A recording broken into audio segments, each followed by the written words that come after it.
On air. Ticho, prosím, nahrávame. Dobrý deň, dámy a páni, vítajte pri ďalšej epizóde našej relácie. Miesta, o ktorých sa bežne nehovorí, otázky, ktoré ostávajú bez odpovedí. Aj dnes sa spoločne ponoríme do ticha, kde zaznie pravda. Vitajte. Tu Rádio Vitkovič. Slobodné, necenzurované vysielanie.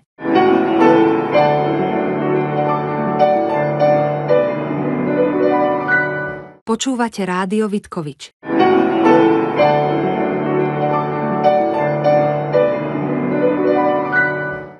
Vraj európske hodnoty. Znie to vznešene, demokraticky, pokrokovo.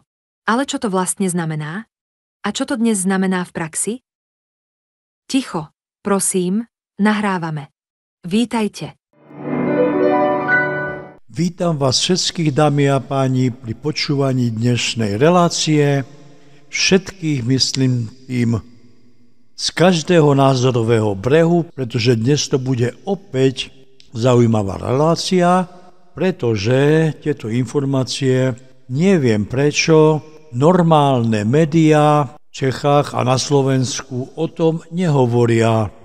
Viac sa samozrejme vždy dozviem v Poľsku ako u nás, ale tu by som mohol dať 3 bodky, aby som nedráždil tých, ktorí majú iný názor a pohľad na svet, ale počúvajte aj vy, pretože vždy sa všetko pridá, tak ako hovorím, treba počúvať každý názor a urobiť si vlastný prehľad a vlastné stanovisko z toho, čo zaznie. Jestliže svoboda slova vůbec něco znamená, potom je to právo říkat lidem to, co nechtějí slyšet.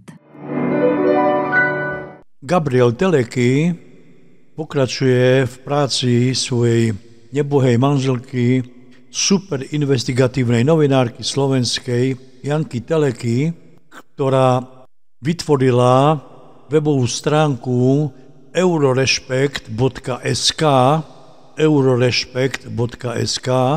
kde sa venovala dôležitým veciam, ktoré sa diali na Slovensku, aby som to skrátil, a bohužiaľ Janka nás opustila a v jej práci pokračuje jej manžel Gabriel Teleky. Gabika, ja ťa srdečne pozdravujem a ďakujem Gabrielovi, že preložil úžasné vystúpenie Viktora Orbána, ktoré je na Eurorespekte v textovej podobe, a my sme si dovolili urobiť z toho zvukovú kópiu, takže teraz vám, dámy a páni, pustím Viktora Orbána v slovenskom preklade, jeho úžasné myšlienky a jeho názory.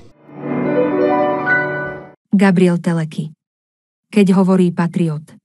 Viktor Orbán čoraz častejšie komunikuje verejne na rôznych festivaloch a zhromaždeniach, stále viac obsadzuje sociálny priestor a systematicky sa pripravuje na najbližšie parlamentné voľby.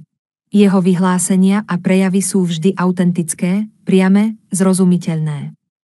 Aj keď sa časť jeho výrokov objavuje aj v našich médiách, niektoré sú tendenčne redukované a vytrhnuté z kontextu.